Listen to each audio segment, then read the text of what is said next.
Hi friends, free knowledge channel में आपका स्वागत है। हमारा आज का टॉपिक है कि आपका मोड बैलेंस कहीं आपके लिए ट्रैप तो नहीं बन गया। वीडियो को लास्ट तक देखें और प्लीज़ चैनल को सब्सक्राइब करें ताकि आपको पता चले कि आपका ये जो मोड बैलेंस है आपके लिए एक जाल सा बनता जा रहा है। हमारा पर्पज़ आपके इनकम टैक्स को कम करना है कि आपका वो इनकम टैक्स कटे ही ना, और अगर वो कट जाता है तो आप सही तरीके से सही डिडक्शन के साथ में उसको रिफ़ंड ले सकें, और रिफ़ंड लेने के बाद भी आपको कोई भी किसी भी तरीके का नोटिस ना आए। इसलिए वीडियो को लास्ट तक देखें और लास्ट में आपको बताया जाएगा कि इस ट्रैप को दूर कैसे किया जा सकता है। मोड बैलेंस की शुरुआत कब हुई थी? जब हर किसी की सैलरी हर मंथ एक फ़िक्स्ड डेट पे आनी शुरू हो गई तो उसके बाद इस मोड बैलेंस की शुरुआत शुरू हो गई। बैंकिंग ने ये ऑफ़र दिया कि आपका पैसा मोड बैलेंस में डाल दिया जाएगा और वो आपको एक एफडी की तरह इंटरेस्ट देगा। ये एक बहुत ही अच्छी सुविधा थी जो कि सैलरी पर्सन और पेंशन पर्सनों की थी।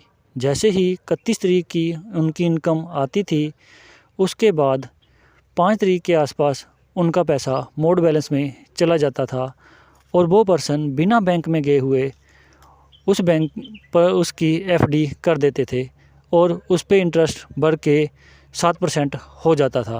पहले वो इंटरेस्ट 3% के हिसाब से मिलता था, अभी उसको इंटरेस्ट 7% के हिसाब से मिलता था। ये एक बहुत अच्छी सुविधा थी जो कि हर किसी के लिए बेटर थी, लेकिन टाइम के हिसाब से ये एक ट्रैप बन गई है। इस सुविधा का फ़ायदा भी बहुत था। इसका ये फ़ायदा था कि आप जब चाहो उसमें से जितना मर्जी अमाउंट निकाल सकते हो और उस पे भी आपको कोई भी पेनल्टी नहीं लगती थी, और जितना अमाउंट निकलता था उस अमाउंट के ऊपर आपको इंटरेस्ट भी उसी हिसाब से मिल जाता था और बाकी का अमाउंट आपका एफडी में ही रहता था। अभी के टाइम पे देखा जाए तो इसके बहुत से नुकसान भी है। अभी बात करते हैं कि जब भी आप जो मोड बैलेंस में पैसा डालते हो तो हर पर्सन ये सोच रहा है कि उसका मोड बैलेंस बढ़ रहा है और वो एक एफडी के रूप में सुरक्षित है।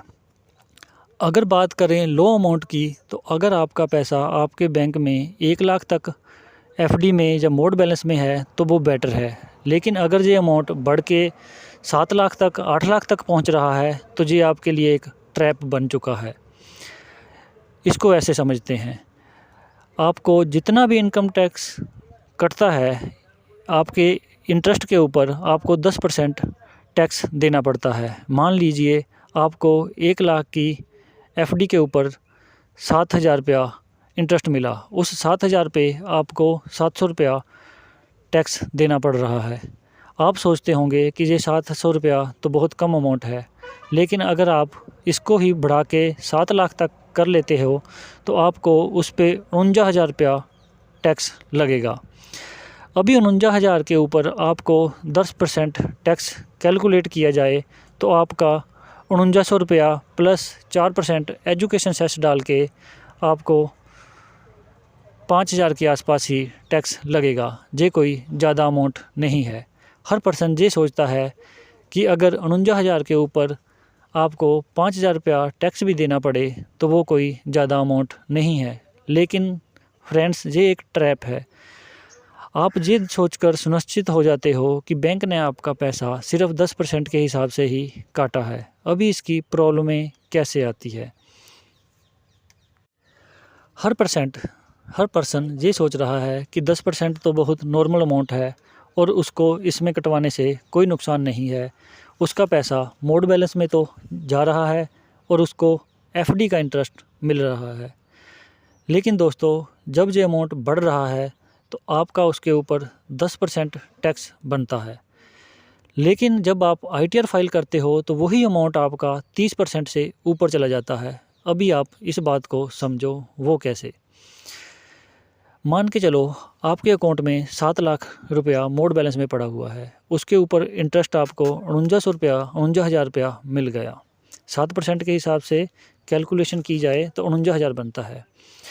उस 49,000 के ऊपर बैंक ने आपसे ₹4900 टैक्स काटा प्लस 4% एजुकेशन सेस के हिसाब से आपका 5000 के आसपास बनता है। लेकिन जब आप ITR फाइल कर रहे हो तो उस समय आपका टैक्स बहुत ज़्यादा कट रहा है। वो टैक्स आपका 30% के हिसाब से कट रहा है। और जब भी आप उस रिफ़ंड में अपनी ये ₹49,000 को डाल रहे हो तो वो कैलकुलेशन आपकी 30% के हिसाब से हो रही है। वो जो अमाउंट बैंक ने 10% के हिसाब से काटा था वो 10% नहीं रह जाता। ITR फॉर्म में वो अमाउंट आपका बढ़ के 30% की कैलकुलेशन को शो कर रहा है। इसी प्रॉब्लम की वजह से बहुत से पर्सन का रिफ़ंड भी नहीं आ रहा है। अभी अगर आपके ₹49,000 को आपकी इनकम के साथ में कैलकुलेट किया जाए, जैसे मान के चलो आपकी इनकम सालाना 9 लाख से ऊपर क्रॉस कर रही है, तो आपका अगर ₹49,000 बैंक ने ही इंटरेस्ट दे रखा है तो आप 20 से 30% की रेंज में आ रहे हो।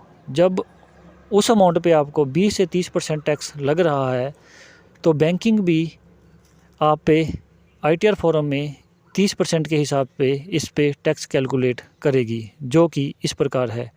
अगर आपके ₹49,000 को टैक्स कैलकुलेट किया जाए 30% के हिसाब से तो आपका लगभग ये 15,000 तक टैक्स बनेगा। वही अमाउंट जो आपको ₹49,000 मिला था उसके ऊपर अगर आप ₹15,000 टैक्स ही दे दोगे तो फिर आपको बेनिफिट सिर्फ 34,000 का ही हुआ, जो कि आपको नज़र नहीं आ रहा है।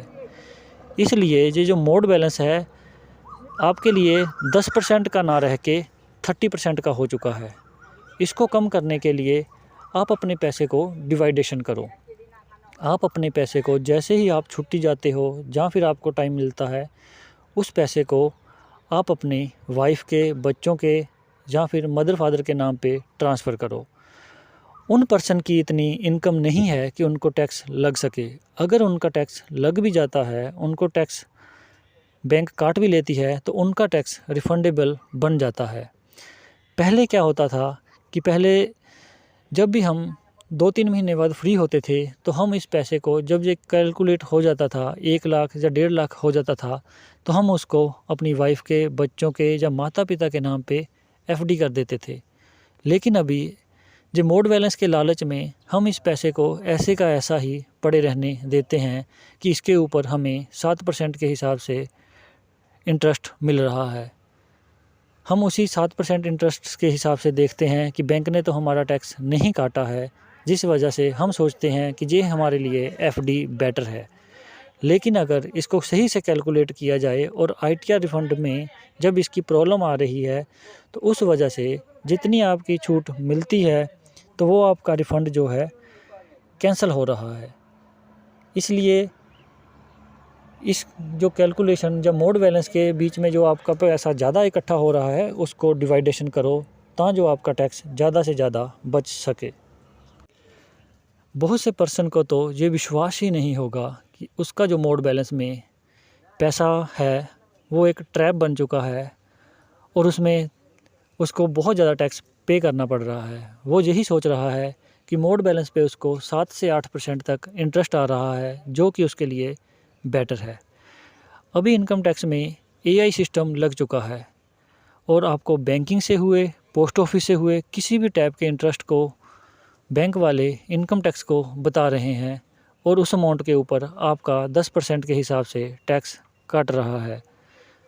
इस तरह आपको इस ट्रैप को पूरा समझना चाहिए और इसी के अनुसार ही आगे कार्रवाई करनी चाहिए।